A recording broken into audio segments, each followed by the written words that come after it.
Welcome to my podcast. My name is Corrinala. I come to you from the Pacific Northwest where I live with my partner, our 2 kitties, and 2 adopted Mustangs. Information about the Wild Horse Adoption Program will be in the episode description box. This podcast covers knitting projects, my horsemanship journey, and my other passions like vegetable gardening and bicycling. If you're new here, I hope you find the content interesting. If you're a returning viewer, it's always great to have old friends.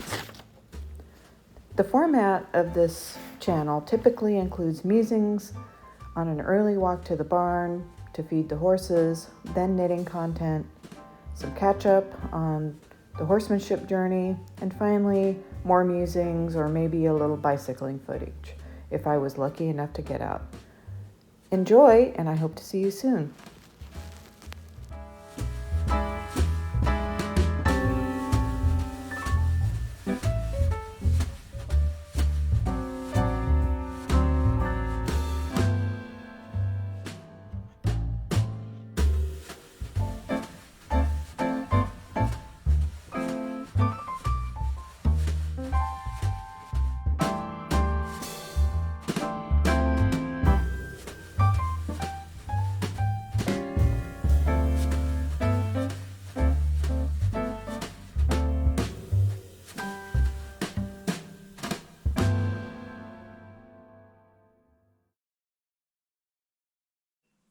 Good morning, everyone. Today is Thursday, July 3rd. I'm recording a day early as tomorrow is the start of a holiday weekend.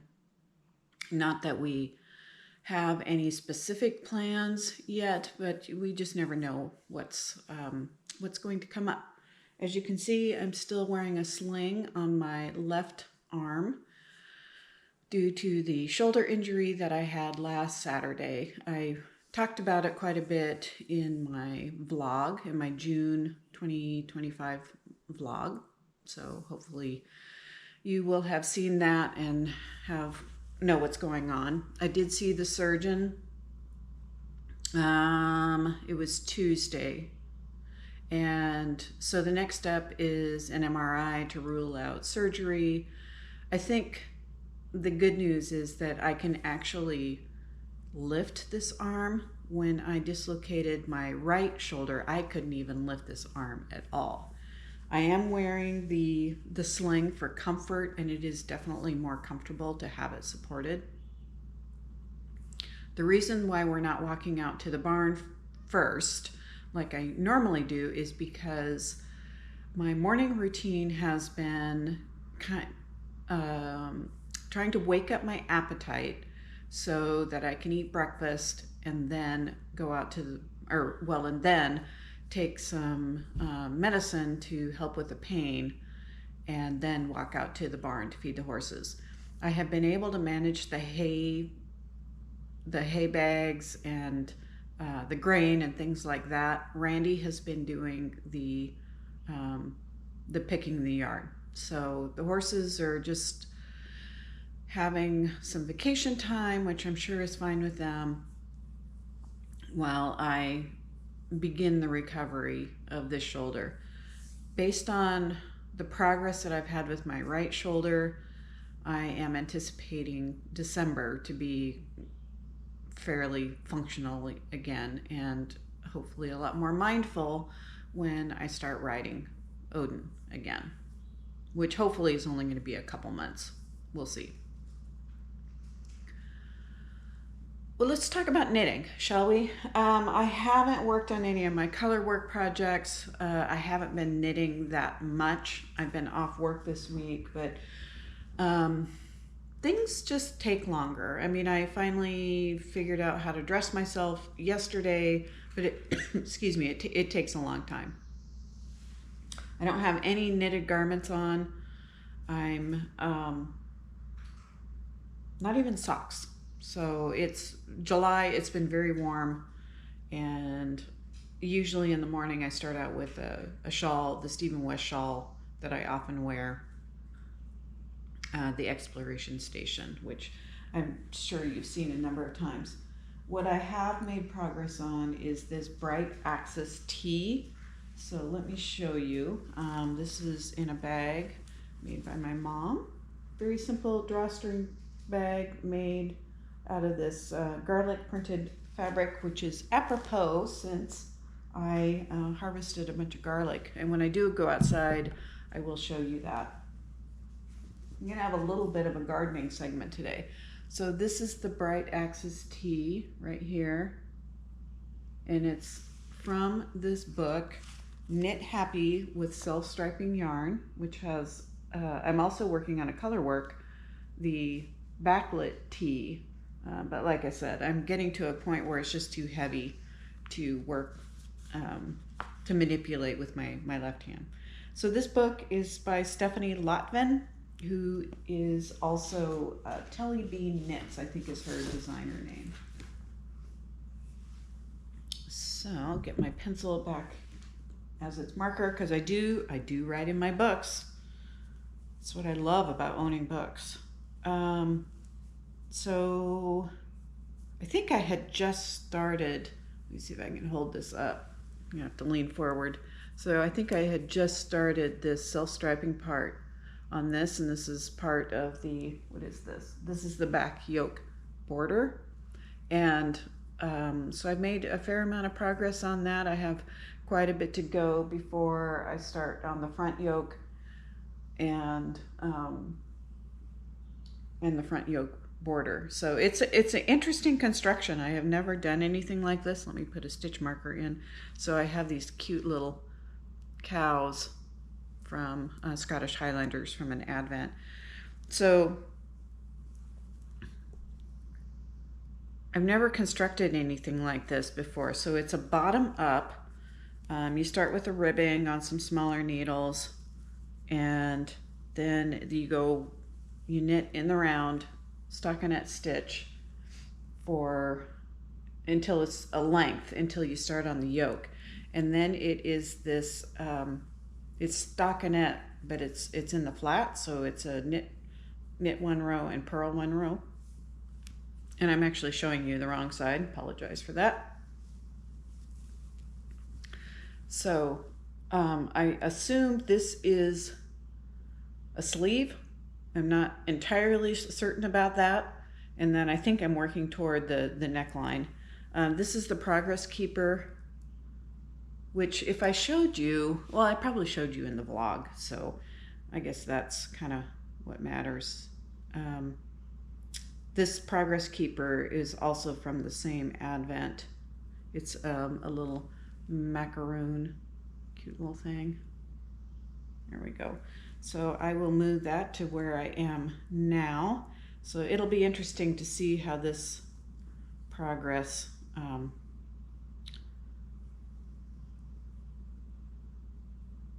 how it tracks the progress going in this sort of, I don't know, sideways construction. I don't know, very interesting. So this is the back. So this will be the back right part of it. So that's fun. And the only other project that I've made progress on is my, let me put this away so I can think and talk at the same time, is in this bag, also made by my mom. This is and also a drawstring bag. This one is quilted and it is lined. Some of it's hand-dyed fabric, some of it's batik. And this is the mini mock neck tank by Jessie Maed Designs. I didn't talk about needles in the other one. I think they're size 5 knit picks. And the yarn was the self-striping was Freckled Whimsy Dumbledore socks, so part of the Harry Potter Spells and Things collection. This is Chogu red lace needle, size 4, US size 4, so 3.5 millimeter. And this is a top-down tank. And I'm in the stockinettes section, so you can see where my it's kind of difficult having two shoulders. I mean, I can lift with this arm, which is good, but it's not very strong yet. So that's where I've been. So I just knit round and round on this. I've been kind of craving some socks. I've also been craving casting on a new project. I talked about the Pacific Knit Co. doodles, and I'm in the Doodle of the Month Club, and the pattern that comes with June's doodle is a cup cozy, and I don't really use cup cozies although I could make one for someone who uses like a vertical mug rather than a mug that has like a stainless steel insulated mug, rather than the kind of mug I'm thinking of with a handle. But I finally figured out that the best way to do the handle would be to knit it sideways, although I'm not sure how you would knit it in the round. So I have to continue thinking about that, because I don't like doing color work in the flat. It's just harder. I'm thinking out loud. So you're seeing my design process, which, I'm not a very experienced designer.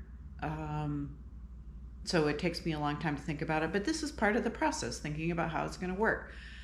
What I do like a Pacific Knit Co. doodle cards, little patterns that you can arrange in a sequence to make your pattern, is that you only have to carry floats every like 3 stitches. So doing that on the purl side would not be terrible. So I'll have to think about that. Otherwise, because what I'm trying to think about, if I'm not making myself clear at all, and I apologize for that, is that with a cup cozy, it's in the round, it fits around your cup. But if you have a handle on your cup, and my thinking is that I want to keep something warm rather than cold. I don't really need a cup cozy to keep things cold. So I want space in that pattern, in that thing, that has room for the handle to come out. So that's what I'm thinking about. So I may spend some time working on that today, thinking about how that would play out. Otherwise, I'm going to keep knitting on what I'm knitting. I may pull out some socks here soon that have been hibernating for a while. So those are my knitting plans. I'm sorry about the lack of knitting content, but I think you understand why these 2 projects that you see over here are languishing. The one in the float tote is the Backlit tee, and that's the one that's too heavy. I could probably work on the other one. It is the colorwork sock that I took the class at Fiber Fusion Northwest from Jamie Lomax, who is Pacific Knit Co. And the sock is I can't reach it, otherwise I would show you. But the sock is a cuff down pattern that I did out of mixed weight yarns just for some house socks, which will be really nice for this fall when fall arrives. And speaking of weather, we've had really great weather. I'm looking outside right now. It's cloudy today, but it's still supposed to get up to 68 degrees. It has been it's been very beautiful, sunny, clear, that gorgeous blue sky, and very, very dry. I don't think we're expecting any rain, and I have noticed the transition in the birds that come and go. The robins are always present in the summer, but I've kind of noticed that some of the Swainson's thrushes are, their tone has been getting very rich over the last week, but I feel like there's fewer of them. So, and they are generally gone. Well, they arrive around May 15th, and then they depart around July 15th. So I always try to appreciate them as they while they're here, because they have a most beautiful song. That's it for the knitting portion of this podcast. Like I said, I'll give you a little bit of tour of the garden. I harvested a lot of fava beans yesterday, and now I need to shell them and probably blanch them so I can do something with them. The kale's going great. I've got some other, I expect to be able to harvest potatoes here soon, and then I can fill those containers with other plants. I replanted a zucchini because I saw a bunny nibbling on the little start that I had out there. So sometimes they're safer in large containers. So we'll see. We'll see how that goes, but it would be terrible to have to buy zucchini. At least that's my opinion. So I will end this segment here, and I'll see you on the walk out to the barn. Okay, friends, I spared you the getting the vest on. It's when you have an injury or an injured arm or shoulder, the best way to move forward is to put the injured arm in whatever garment you're wearing first.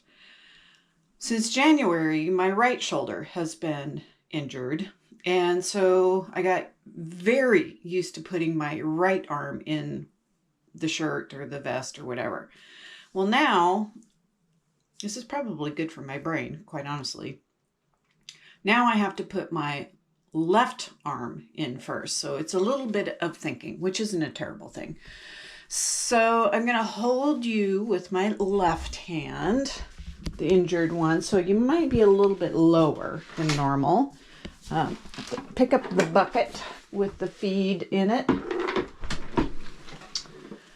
And right now, instead of wearing barn boots, and I'm not picking manure now, so it kind of doesn't matter. But I'm just wearing like slip-on shoes, which are ancient tennis shoes that are just tied together, but big enough so that my foot fits in. So right there are some peas that need to be pulled. That is where I planted a zucchini that the bunny ate, that I mentioned. I'm not sure what I'm going to put there afterwards. I harvested some garlic. I'm going to have some potatoes here soon, it looks like. And quite honestly, these poppies and lilies have been bringing me a lot of joy. Here is some garlic I harvested. Whoops, let me see if I can give you a better view of this. It's just, hopefully it won't get too wet today, because I did that a couple days ago, so I can probably start trimming off the stalks and the wiping off the dirt.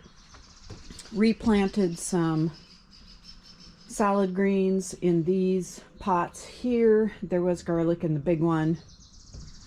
And I moved my indoor tomatoes outside. They're not very happy. I made a mistake with them. I follow Callie Kim. So I don't know if you can see that label in there, but I use her fabric pots, and even though she's in Southern California, she has great indoor gardening advice and also seasonal gardening advice. So I follow what she does, and made a mistake. I think I overwatered, and I think they're just really unhappy. So I planted lettuce in these. So if the tomatoes die, fine, I'll have some lettuce. I have tomatoes out in the garden out yonder.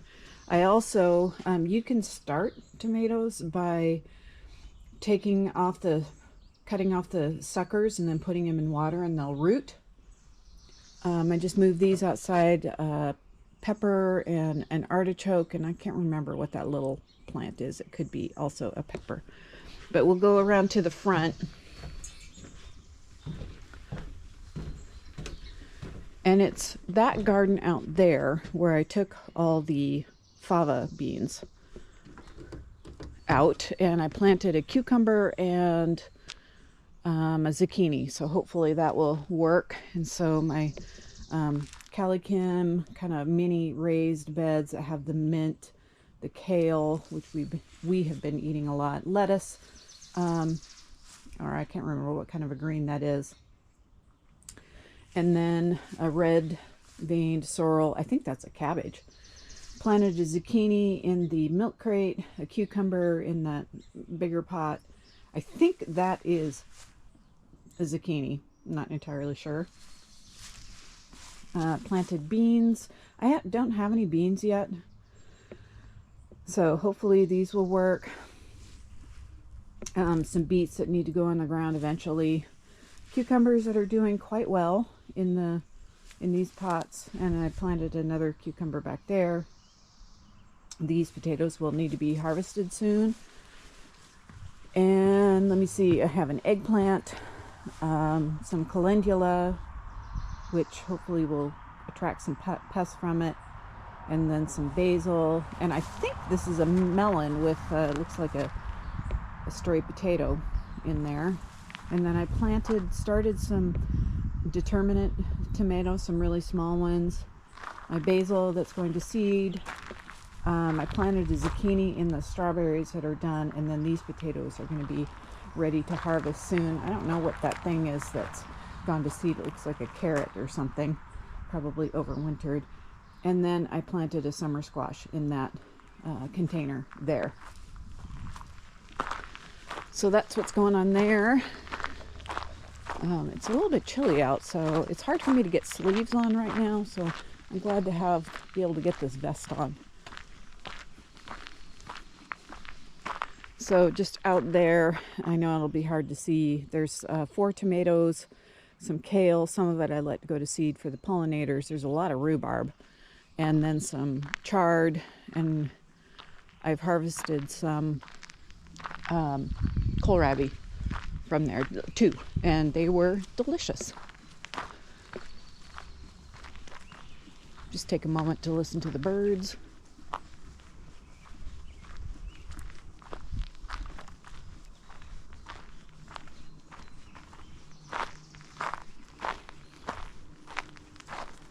Not hearing as many Swainson's thrushes,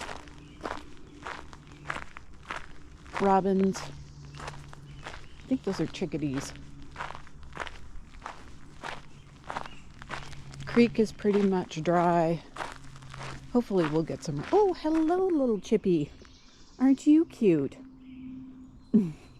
Hopefully I'm aiming the camera in the right place. So we'll give him a little bit of a cute little stinker. The day before I fell off, my trainer was out and we were working with in the round pen, and there was a chipmunk in the tree near the round pen, and I don't know if that is what startled him that caused the fall, or I mean it very likely or very possibly could be something that I did. I know I was fiddling with my stick that I used to guide him. Hello, handsome fella.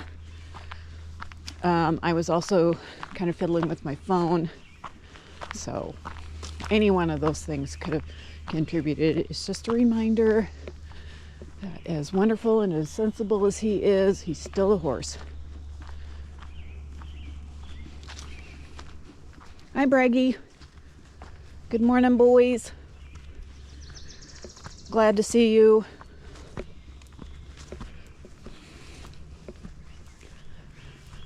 Well, I'm going to try to do another vlog this weekend, especially it being July 4th.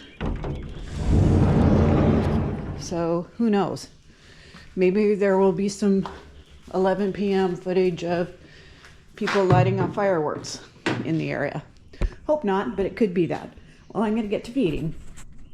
I'll talk to you later.